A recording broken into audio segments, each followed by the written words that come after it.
Since 2004, photographer Jeremy Saffer has been making figures from the world of music, movies, and pop culture look iconic.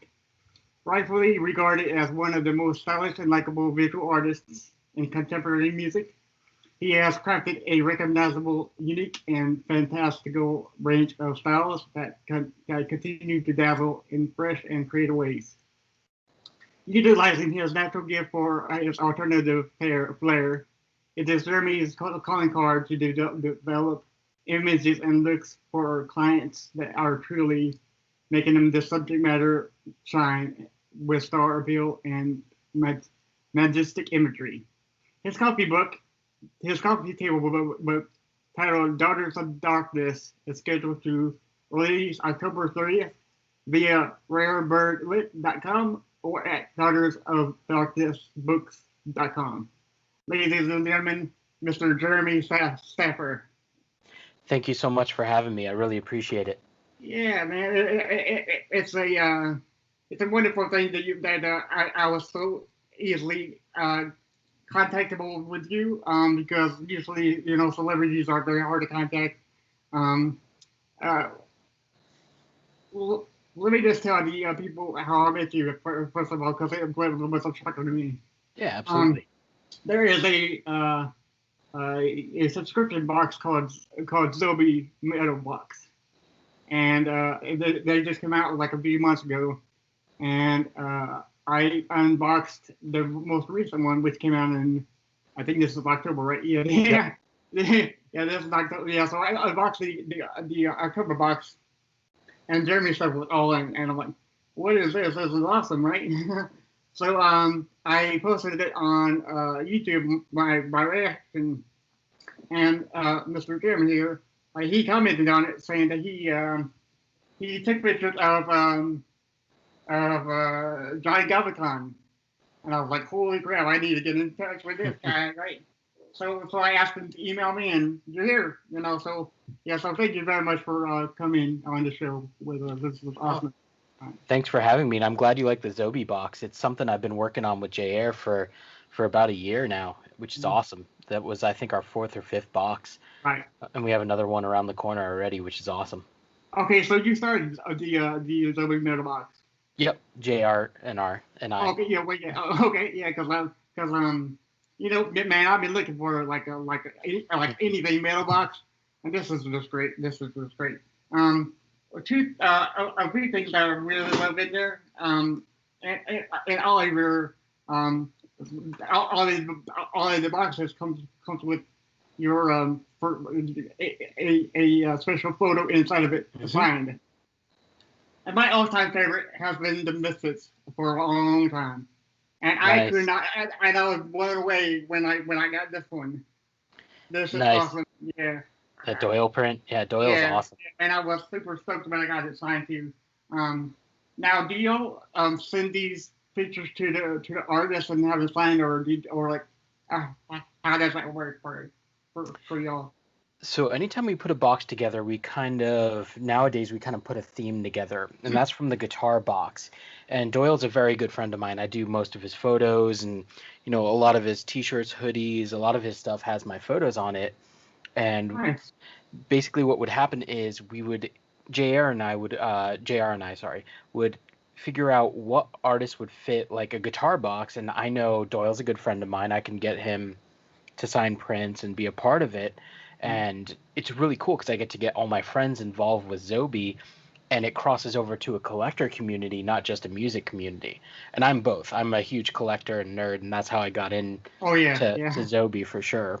Right. I originally just reached out to Zobi and was like, hey, so I'm a photographer in the music industry. Would you ever consider doing a metal box? Because I have all these, kind of high profile metal musicians I work with that would be interested in signing prints and getting, the authenticated autographs, which is not a thing in the music world as much as it is in like sports and comics and movies and Comic-Cons and stuff like that. But you see, like, musicians are now going to Comic-Cons. You'll see, like, David from Megadeth, Doyle, they all do conventions now, which is really cool. So when we put together, like, something like Doyle or Christina was tricky because we had to ship the prints from here to Italy, get them signed in Italy and shipped back here. So that was a long and scary process, hoping they showed up on time. I got one of your prints too. It's all this one. Yeah. Nice, awesome. So I guess she's based in Italy now. I don't think she comes to the States anymore because of this pandemic, right? Well, she lives in Italy. The whole band Yeah. is from Italy, so she's always lived there. Right. But yeah, they didn't get to tour here this year, unfortunately. Yeah, which sucks because I love Christine. I love the whole band really. Yeah. Yeah, they're great people. Um. So we're gonna take you way back to the beginning, okay? Fair. All right. All right. So, what got you into photography?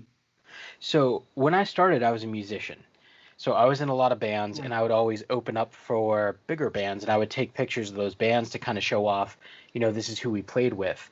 And the person who runs all the shows around me in Western Massachusetts was a guy named Scott Lee.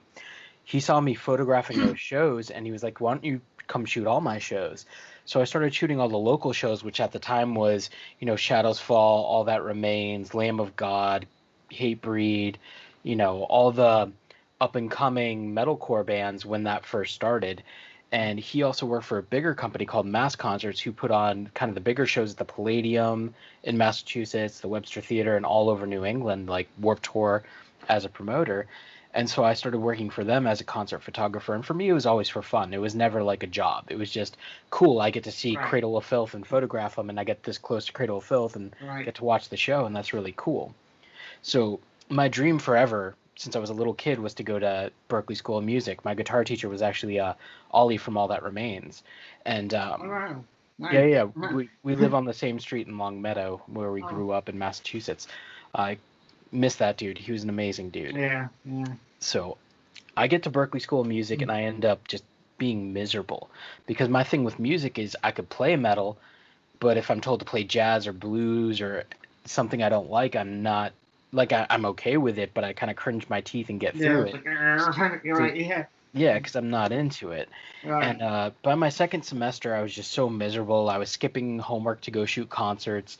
And I went back to Scott Lee, the guy who first got me into it. And I was just like, yeah, dude, I'm at a crossroads. I don't know what to do. I hate playing music, and it was the only thing I love to do.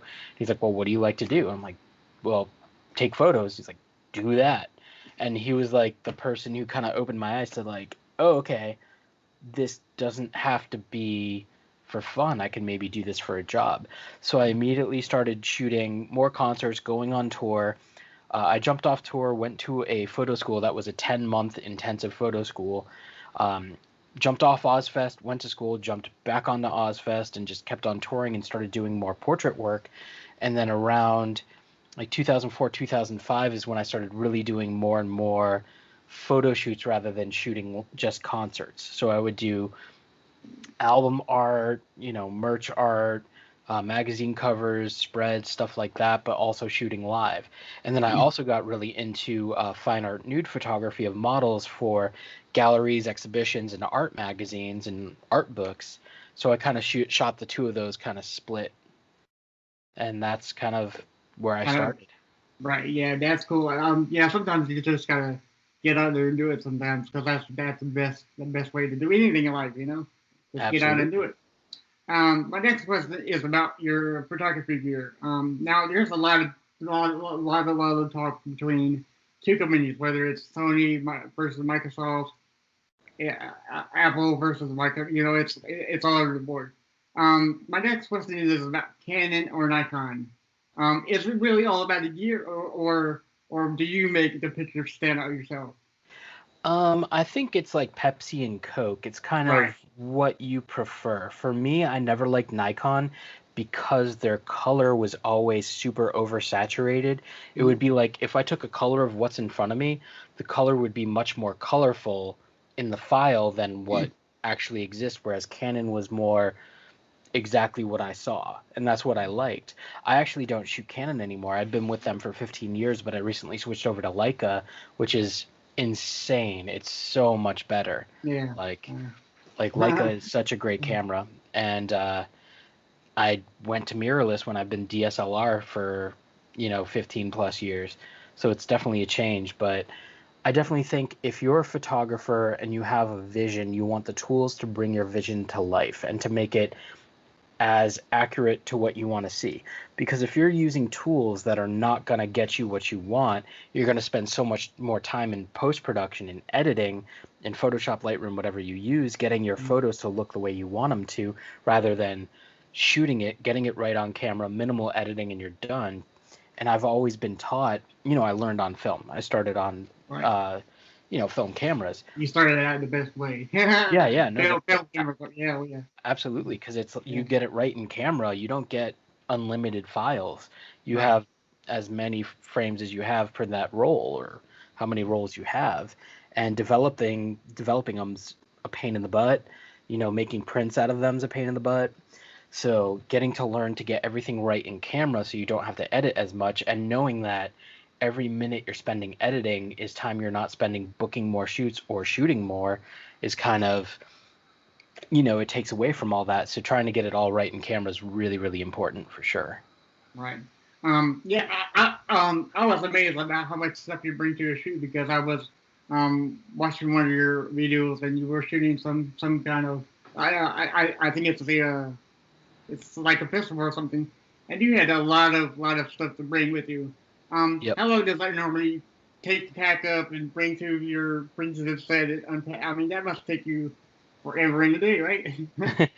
Well, I'm really good at being prepared for photo shoots. So I know the night before what I'm going to have to bring, and there's sometimes I have to fly for photo shoots, so I'll have to, hey, what are you doing tomorrow at 10 a.m.? Can you hop a flight to Chicago and do a photo shoot with, whoever? So I always have to be ready to know, am I driving to the location? Am I flying to the location? Because the gear I bring is based on that. If I'm driving somewhere, I have all the room in the world to put stuff in my car and go to location. Whereas if I'm flying, I have weight limits, I have size limits that I have to abide by. And if I'm going to a location and renting gear at that location, I need to know what I'm going to bring. In general, when I'm shooting locally, I'll bring, 3 lights, 3 light stands, power for all of it, my camera, a bunch of lenses, which is basically, 3 or 4 cases worth of stuff, and it's not too bad. Packing it up and setting it up and then breaking it down, you have to kind of have that on lock because you're in a lot of situations where, the tour manager lets you into the venue. You have 10 minutes to set up. You have, 15, 20 minutes, an hour, even less, maybe 5 minutes with a band. You do the photo shoot and you have to be broken down in 5, 10 minutes. So you really have to know how to build your equipment and break it down really quick, which is where, great assistants like Tara come in, and she knows my gear so well that she could set it up and break it down on her own really quick. Nice, that's always good. Yeah, Yeah, that's absolutely. really Having good. good assistance is A very, very important.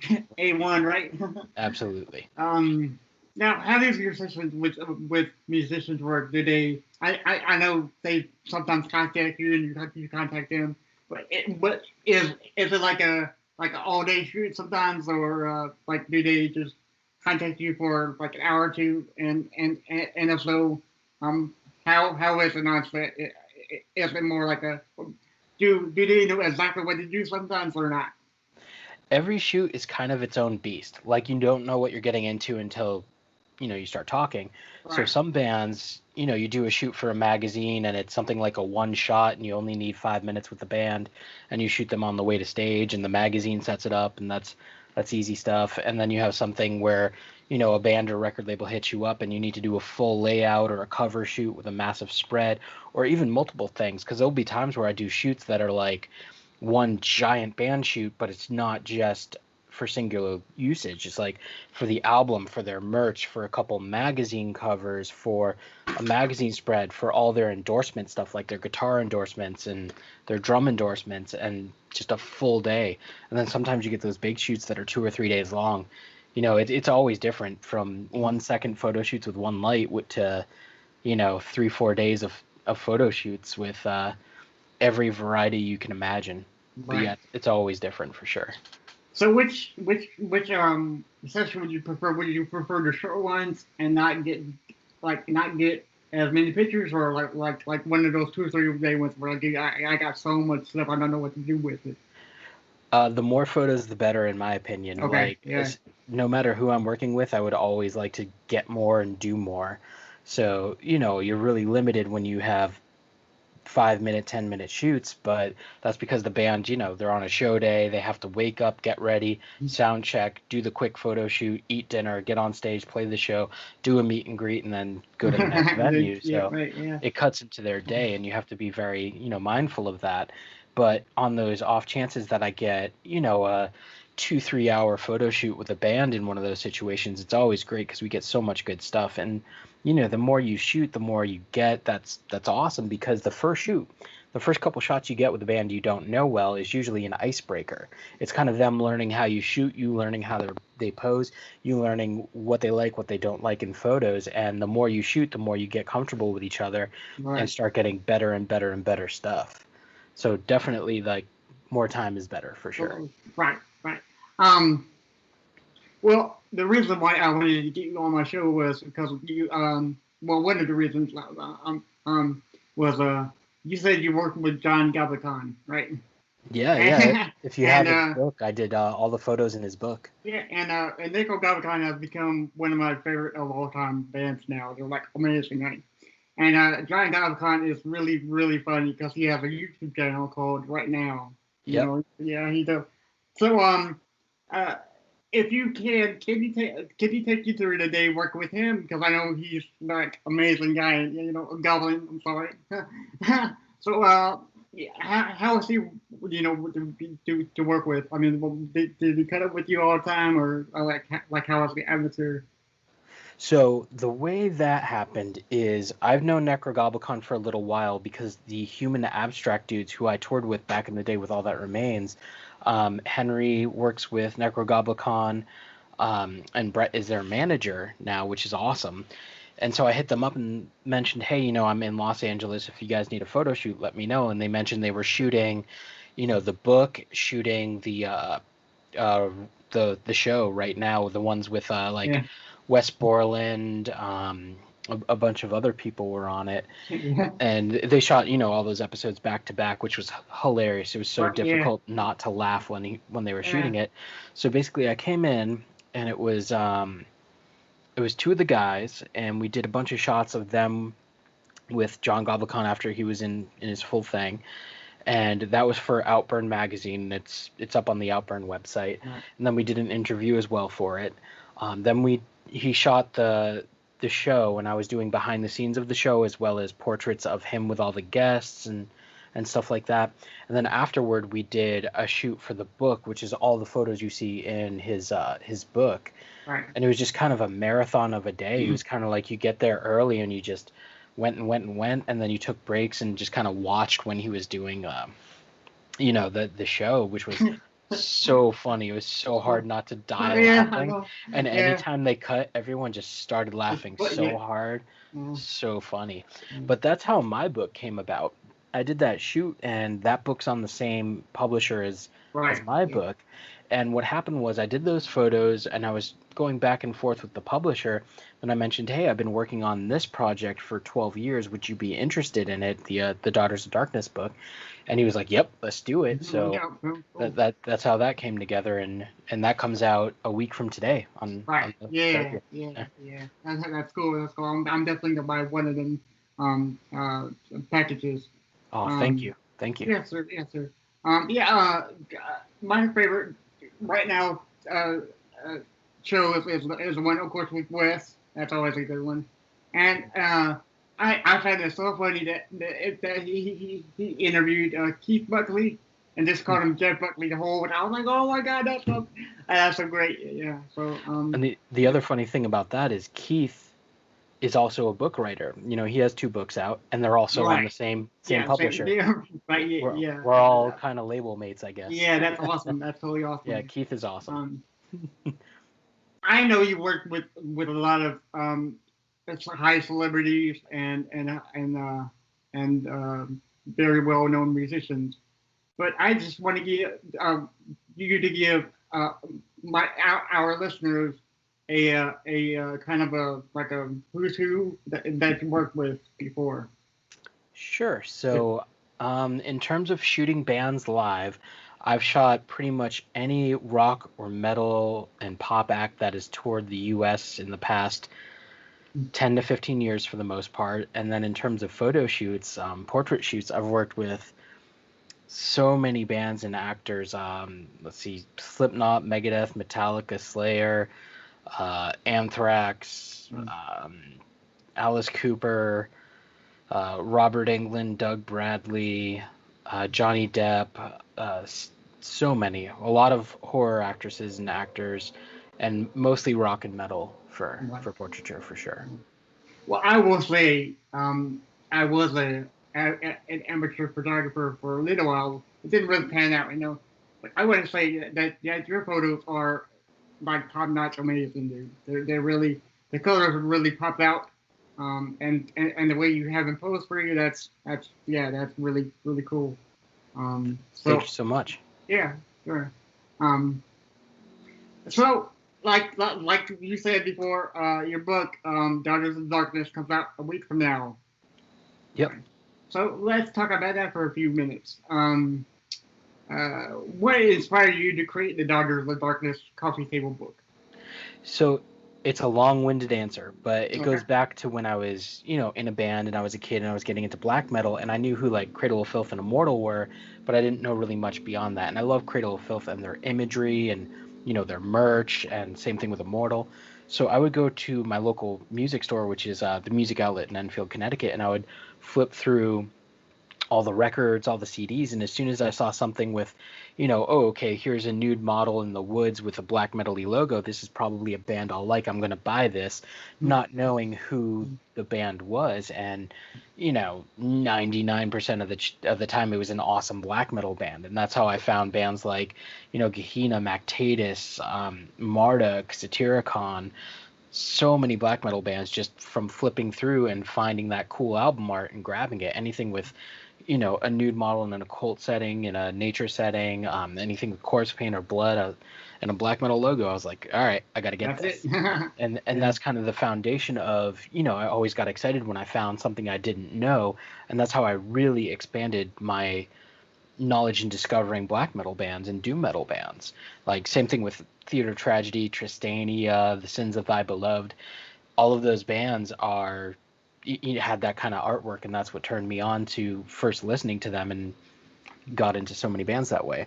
And then years and years later, I'm a photographer, and as I mentioned earlier, I was shooting kind of 50% bands, 50% models, and one of the things I was hired to do was to shoot a t-shirt design for a black metal clothing line, and the idea was to take the Pulp This Is Hardcore album cover, which is a nude blonde woman kind of looking down in kind of a black and red setting, and it just says This Is Hardcore. And the idea was to get a girl nude in corpse paint in the same kind of pose and say this is black metal. Right. So we did that shoot, and the model was into black metal, I'm into black metal, so we were just like, dude, this is awesome, we have to shoot way more with this. So we did that first shoot, and then we kept on shooting. We shot on a white background, a black background, in the basement of the studio, outdoors, tons of stuff, and I loved it. I was like, dude, the aesthetic of this is so cool. It brings me back to flipping through, like if I saw that photo on the cover of an album, I'd buy it. And I kind of decided, okay, I think I'm going to do a series of these. Maybe I should do a few shoots like this. And a year later, I was like 50 shoots deep. So I really kind of went all out on it, and anytime I wasn't shooting bands, I was shooting this. It kind of became my go-to. If I had open time, that's what I would shoot. And, there's some months where I would do, 20 shoots for it, and 3 months, 4 months at a time, I didn't have time to do any shoots for it. But fast forward a bunch of years, I'm a few hundred shoots deep, and I really want to do a book with it. So I start reaching out to book publishers who do nude art books and stuff like that, and they're like, nope, we don't get it, they're wearing corpse paint, why? Oh, this is too specific for us, no one will buy it, no. So it's like, okay, book publishers don't want it, I'm going to start hitting up record labels and clothing lines that are into black metal because they publish albums with this type of stuff on it. Right. Nope, no nude, we can't do that much nudity, no way, hell no, can't do it, sorry. So I just kept on I just kept on shooting it. I was like, you know what? Eventually, I'll just keep on adding more and more to it and show them new images every year, and hopefully, eventually, they'll say yes. But I was really lucky in that I met Tyson from Rarebird Books, and he was into it. My first meeting with him, I went in to talk about the book, and he's wearing a Satyricon hoodie.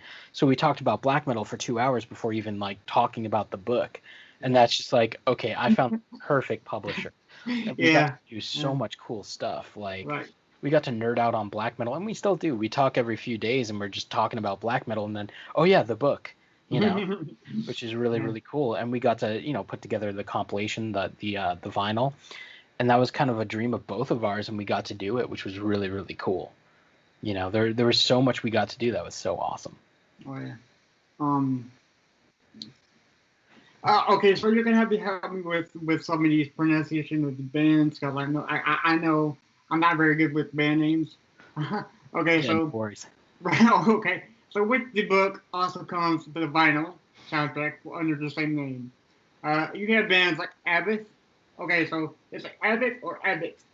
Abbott, yeah. Abbott. Okay, because I heard him say it's all See, he's from Norway, so he has a Norwegian accent, but it's right, basically Sabbath, like Black Sabbath, right. but without the S. So I Okay. always call it Abbeth, but he's from Norway and he has that Norwegian accent, so he always says Abath.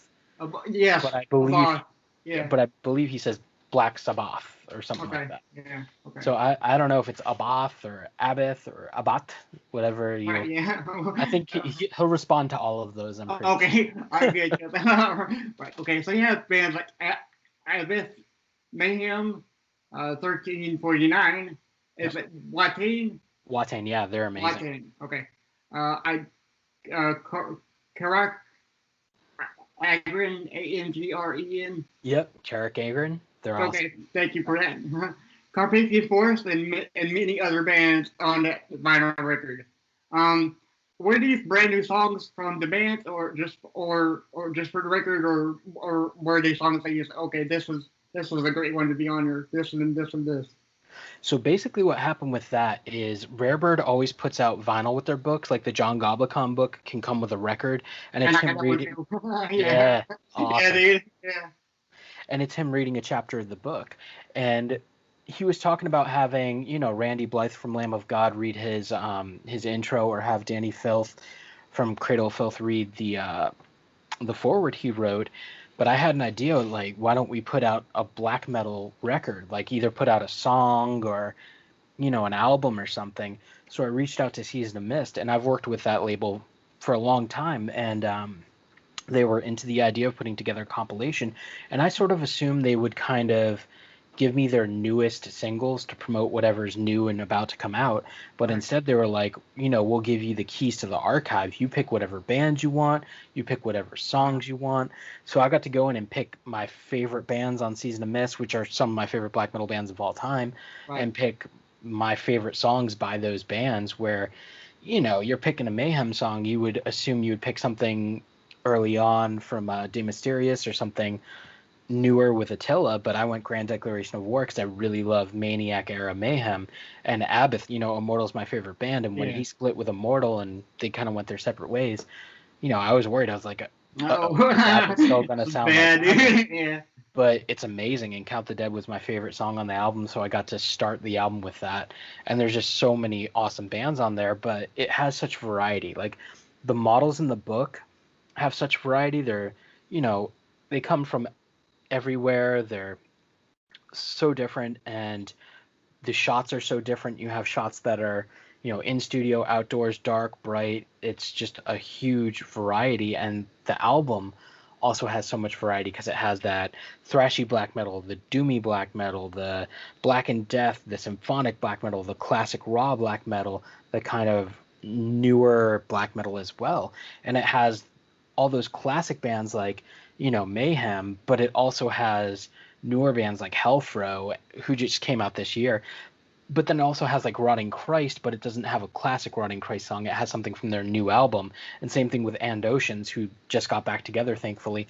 They're on the album as well. And, it's one of their new songs. So I kind of wanted to have as much variety as possible in there. So should you want to listen to it while looking at the book, which I think it makes a good pairing.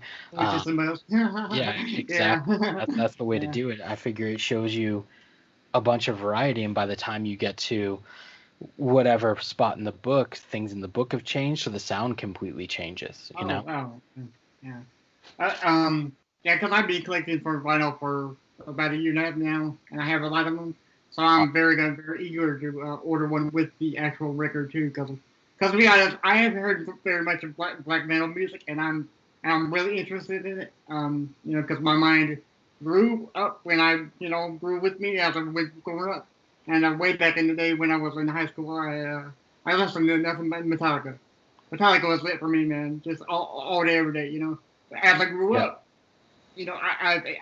I've expanded my wide ranges of music. So I'm really excited to order this record and see what black metal is going to do for me. absolutely. I can give you some awesome black metal records to listen to and give you some Okay. suggestions for sure. Cool. Um, More on the book though. Hmm. Okay. So the book comes in different sets and bundles. Can you tell what customers will be getting in their purchase, and what are the differences between each edition? Because you have the standard edition bundle, the blood edition bundle, extra bloody edition, and the true Daughters of Darkness deluxe box set. Yep. All right. So the standard edition is the book that's going to be in stores and available everywhere. And it's in stores for $60, but if you get it through Rarebird, the I think it's publisher, like at 40 bucks or something. what's that? 40 bucks. 40 bucks if you pre-order now. Oh no, it's still 60. Oh, okay.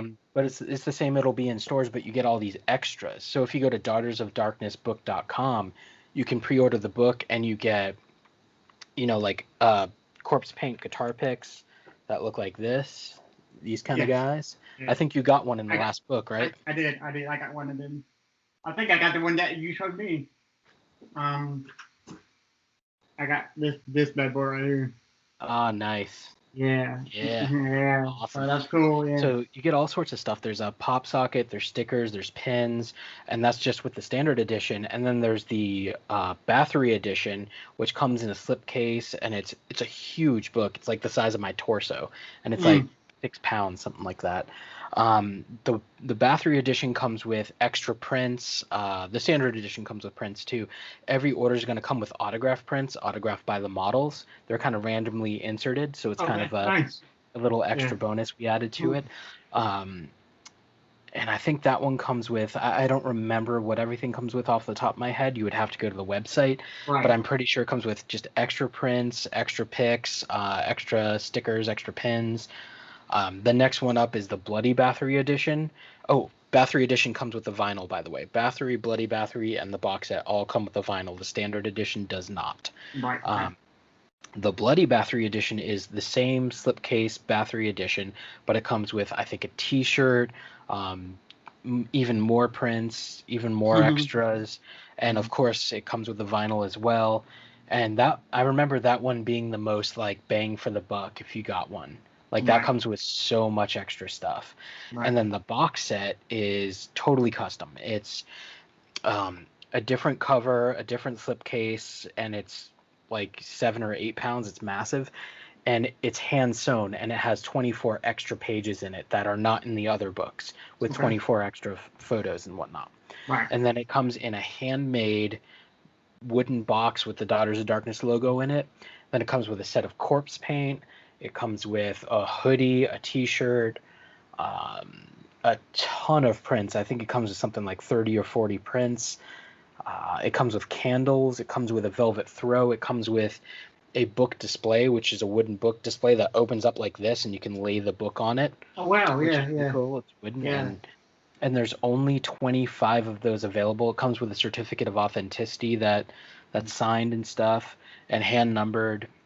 And I know it comes with other stuff, but the whole idea is you can open the box, take the book out, put the velvet throw down, and create a little altar with candles and kind of put on your corpse paint and look at the book That's if you want. awesome. Yeah. But yeah, Yeah. the That's the awesome. detail they have in that box set is just unreal. They Yeah. put so much into it, and it's so awesome. And that's good. Now, let's be honest. Did you? The prices on the other uh, bundles are okay, but did you have any put in the price of the True Daughters of Darkness Deluxe box set? Because that's Oh six yeah, six. Yeah, okay. Okay. absolutely. I was like, yeah, all right. Well, I mean, if you gotta go big, go big or go home, right?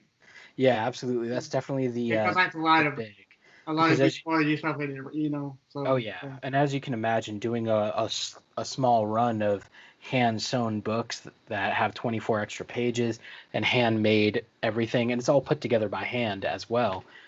The box, all everything, the velvet throw. I want to say the publisher's aunt, the publisher's someone in the publisher's family is actually sewing those together and making the yeah. oh So yeah, yeah, everything is like custom made. I even there's guitar pick tins which I can kind of show you on here. I'm going to censor it with my finger. yeah. There's these guitar pick tins that Okay, have yeah, guitar picks in it.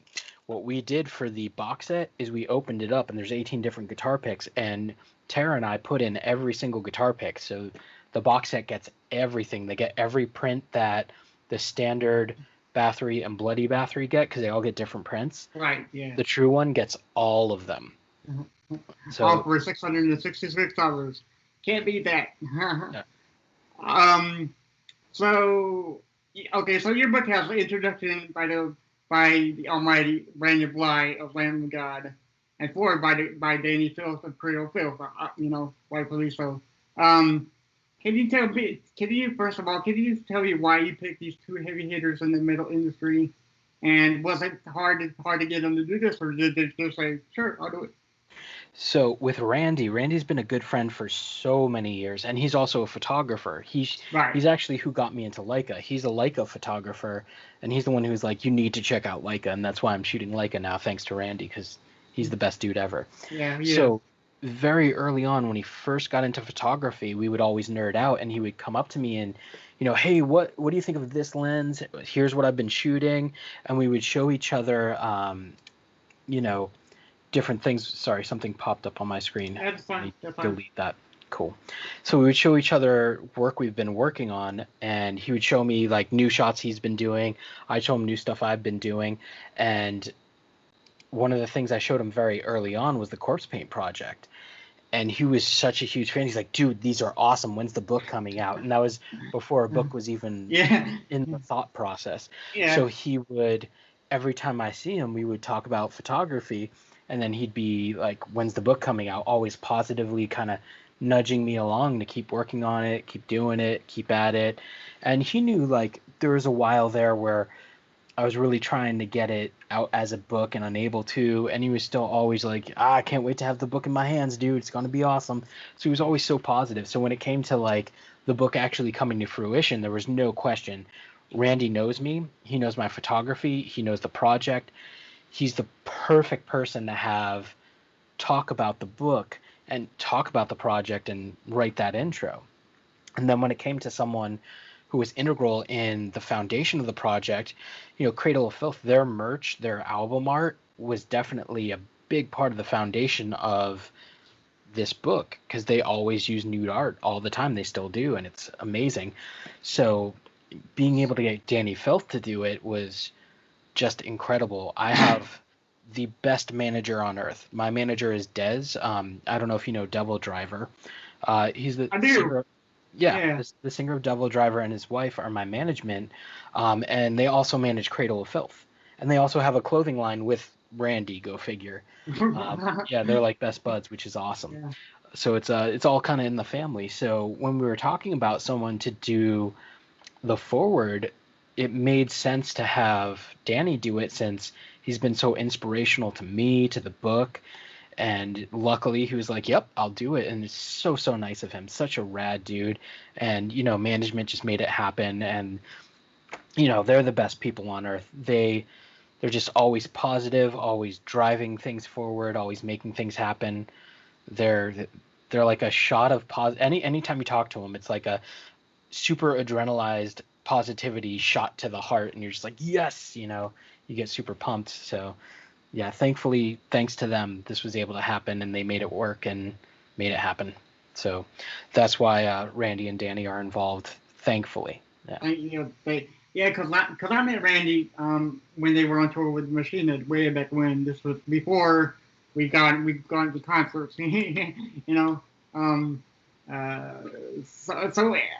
that seems like a real good friend to have when he's always pushing you to do it, and because I know firsthand, when it gets hard, you kind of want to detour it the other way and not do it anymore. But yeah, but Randy's a good guy, and yeah, so thank him for you coming out with this book.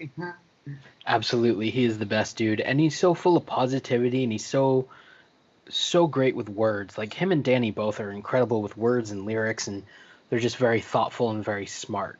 Right. Yeah. I read on your profile that you don't like country at all. Country is a big no for you. Yeah. Hey, it's not for everyone, man.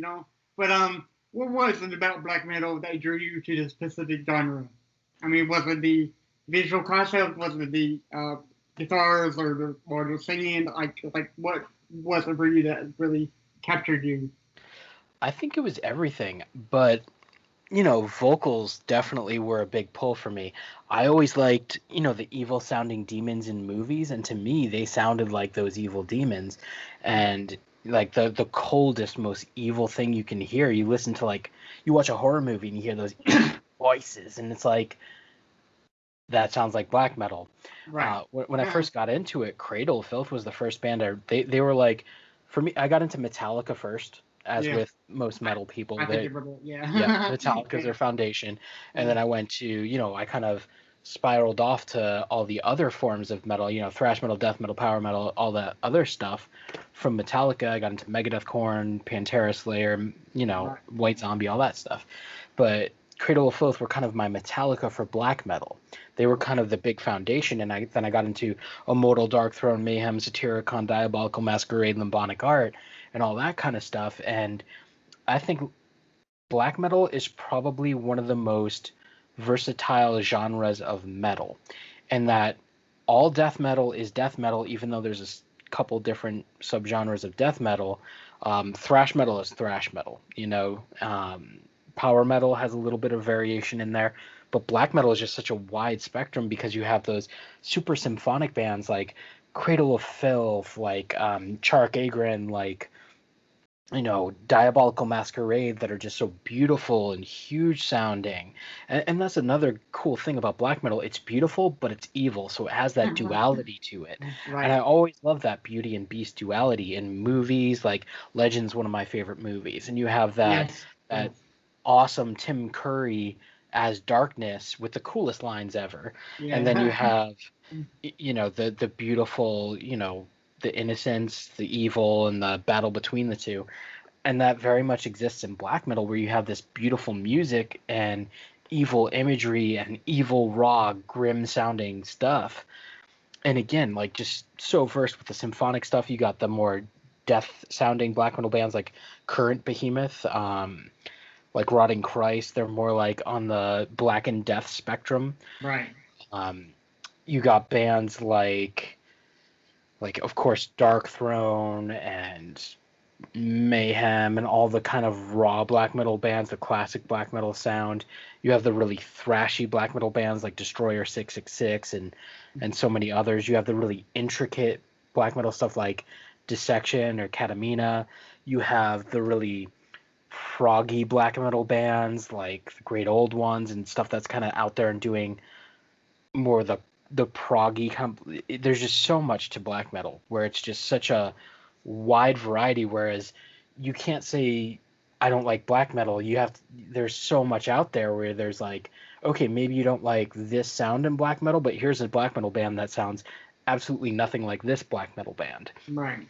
Whereas with thrash metal, you can say, okay, I don't like thrash metal. And you're like, all right, well, that's fair. Thrash metal is kind of thrash metal. There's not much more, there's not a lot of variation in thrash metal, even though I'm a huge thrash nerd. Oh yeah. My favorite bands are the thrash bands, but there's not as much variety. When you listen to a thrash record, you're gonna hear a thrash record. When you listen to a black metal record, you don't know what kind of black metal you're gonna get unless you know the band. Right.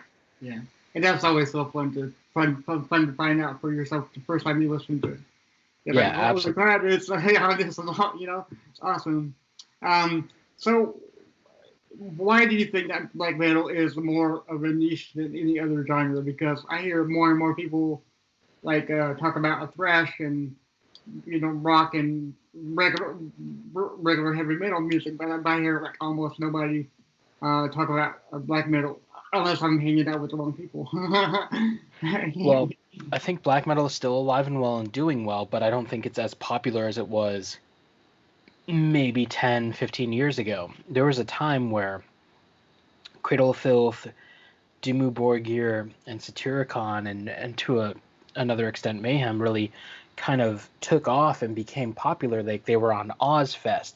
They were doing stuff like that, where when do you see extreme metal bands on those big festivals in America? Like very, very rarely. Like Chthonic was on I want to say Ozfest as well, which was really cool. You'll see Cannibal Corpse and Black Dahlia on those tours every now and again, but black metal very, very rarely.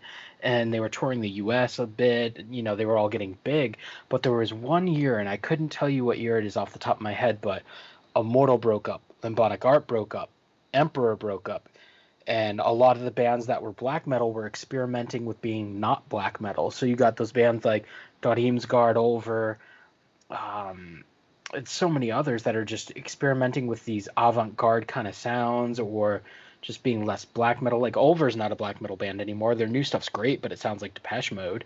I mean, it's really, really good, but it's Yeah. not the same band as their early stuff. Just as Opeth, who are another one of my favorite bands. They started kind of on the black metal trend, getting death metal prog, and then they went to being this kind of rock prog band. They're not metal anymore, even though their new album, I will say, is very metal and very awesome. But prior to that, when they hit Heritage and stuff like that, it got very just like middle of the road prog rock rather than being a metal band.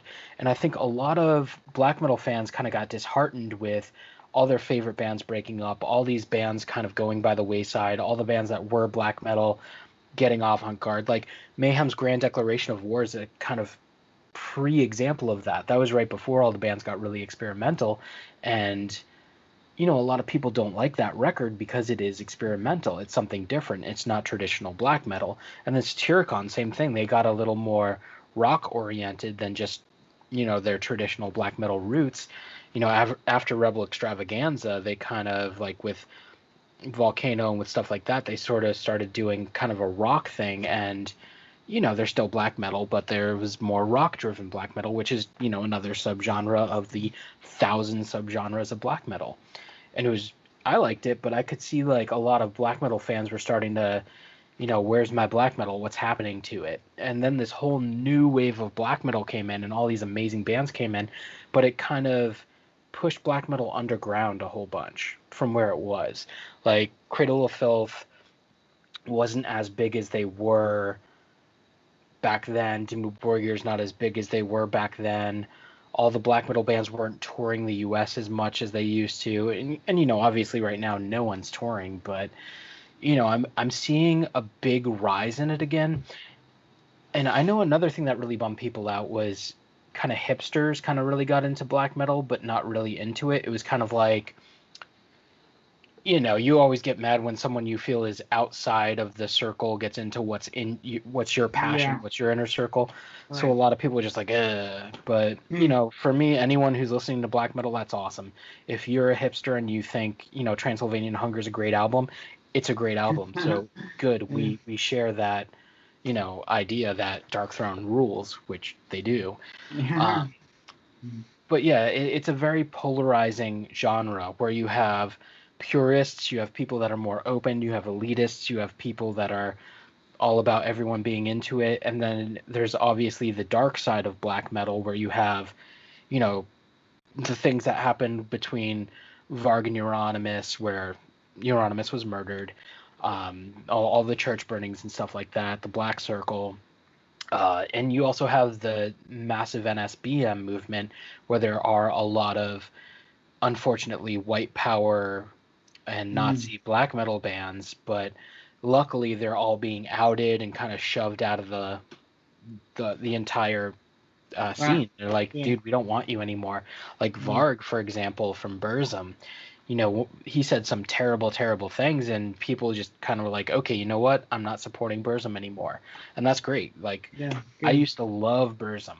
Like, Hyvis Lasetaros, what an album, but I will never listen to it again because I'll never support someone who says the stuff he says. Yeah.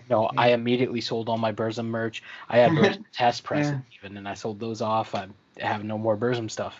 So it's really good to see that, the black metal scene's kind of evolving in a positive way, and it still exists. Like that band Hellfro that's on the soundtrack for Daughters of Darkness. They're a band that came out this year, and they're awesome. So new black metal is happening, and it's great. And Immortal's back, Abbot's back, Yes. Emperor's back. Because I heard that Immortal broke up, like years ago. But I just heard that Immortal's coming back. So I've heard some Immortal stuff, and I really really liked it. And I just wanted to see what if yeah. So I can't wait for them to come back and put out a new record. That'd be awesome. Yeah, their last record is really, really good, even though Abbott's not on it. Like, Right. my favorite black metal record of all time is At the Heart of Winter by Immortal, and it's just so good. Like, that's my favorite record ever. And when they broke up, it was just so heartbreaking. But when they came back, they did an album and it was okay. And then Abbott and Immortal kind of did this, and they both put out good albums. So it is what it is. Hopefully, one day Abbott and Immortal can kind of fix things and get back together one way or another, hopefully. But either way, they're both putting out great music, so fine with me. Yeah, cool. I know you gave me a lot of bands to listen to, but why don't we just break it down to 5 bands that you would recommend for me? Because like I said before, I'm always open-minded. I always am listening to new music, and I want to get more into black metal, but I don't know where to start. So can you help me out with it? Absolutely, I can. All right, so number 1, Immortal at the Heart of Winter. Okay. Absolutely, that album. Cradle of Filth, Cruelty, and the Beast. What an album. It's all based on Elizabeth Bathory, if you know who Elizabeth Bathory is. She's the Hungarian countess that bathed in the blood of virgins to keep herself young. Okay. So it's an album based on that, and the lyrics are absolutely incredible. For something that gives you a little variety, check out Satyricon, A Night at the Opera. It's Satyricon doing kind of a range of their songs with the Norwegian National Opera, and it's amazing. It's a live album, but it's them with an opera, and it's insane. Dimmu Borgir, I would say Puritanical. What's the name of the album? Puritanical Misanthropic. I'll have to look up the name of the album. Okay. Or Puritanical Misanthropy. I'll look it up and get back to you. But that album's amazing. Really, really good one. Black metal. Now, are you into like the really symphonic stuff? Are you into the thrashy stuff? I think you might like Behemoth. They're more on the edge of. I do. I've actually seen Behemoth live before, and I'll tell you a funny story real quick. I got to meet them after their opening. They were opening for Cannibal, like Spartanburg, and I met the whole band. Of course, there's 3 guys. Yeah, but all I could say to them was, "I like the show." That's all I could say. I didn't know what else to say, man. I was like shocked. I'm right there with Behemoth. So Dude, they're so good. yeah, oh yeah, they're killing it, yeah. But let's do symphonic metal because I find that very beautiful too. So the Dimmu Borgir album is Puritanical Euphoric Misanthropia. That's Okay. the album to check out. I had to look it up to get it correct. Right. More symphonic stuff, I would say Diabolical Masquerade. Check out that band. All their albums are absolutely incredible. For something also symphonic, check out Charik Agrin, and they're on the album, so you'll Okay. get that with Daughters of Darkness.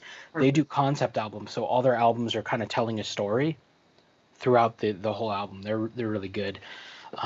Another great one is Old Man's Child. Any album by them is great. I've heard of that band. The dude who Old Man's Child's one guy. That's the cool thing about Black. Oh, okay. A lot of bands are just one dude, but Galder, who is Old Man's Child, is also in Dimmu Borgir. So you'll see a lot of kind of similar stuff there. Right. Let me think of one more. Limbonic Yeah. Art. They're kind of a creepier black metal band. I think you'll like Limbonic Art. They're cool. Right. So let me ask you this, and then we're gonna I'll let you go. You told me that there's that one guy mainly on the black metal bands. Why is there just one guy? There's a lot of bands that are single band projects. Like, I mean, there's so many to name, but a lot of bands have just done that, where they're just one person writing everything and just recording everything. Right. I know Burzum, and I don't want to give that dude any props because Varg sucks, but he was a one-man project, of course. Old Man's Child, of course. Diabolical Masquerade is a one-man band. Limbonic Art is just two. Okay. But yeah, there's so many bands out there where it's just there's one dude who does everything, and he can just do it. With Old Man's Child, they would have drummers come in, like Gene Hoglan's on one of the albums, I believe. I know Nick Barker's on one of the albums. Yeah, so I don't know why that is, but there's a lot of one-person bands out there. I know Hellfro, I think, is two people. I'm trying to think of what other bands are just one-people band. I know there's a lot out there, and Immortal was forever three people, and they had the biggest sound on earth, which is crazy. You see them live, and it sounds like, four guitarists playing at once, but it's just one guitarist, which is insane. Right. Yeah. Yeah. Well, I guess they write this stuff and if and when they go on tour, they hire live musicians or something, right? Yeah, I mean, there's a lot of bands that never really played live shows. Like Burzum never played live. Darkthrone, I don't think really played live. I know they did a show with Satyr at one point, or with Satyricon at some festival where they did some Darkthrone songs. Bathory, of course, the most infamous. They were before all this, and Bathory is a one-person band. I want to say they did like maybe a live show at one point, and oddly enough, the drummer for Bathory is the dude who directed movies like Spun. He does all the Lady Gaga videos, and he actually did that movie Lords of Chaos about black metal. Oh, okay, yeah. He directed it, and he's actually from the black metal scene, which is really cool. And it's a great movie. It's just not what actually happened, but it's worth a watch. It'll give you kind of an idea of. I mean, it's a little offshoot of the culture. It's not actually accurate, but it's definitely entertaining for sure. It's a great movie. Well, I really appreciate you coming on. Like I said, you've been one of the nicest guys for me, coming on the show. And your book is going to be amazing. I'm going to definitely get it. I'm probably going to pre-order after I hang up with you. Awesome, dude. Thank you so much. And dude, I love your pictures, and all of your work is like tremendously, really, really well shot. So, and I hope to have you back. Maybe later on we can, talk about more metal.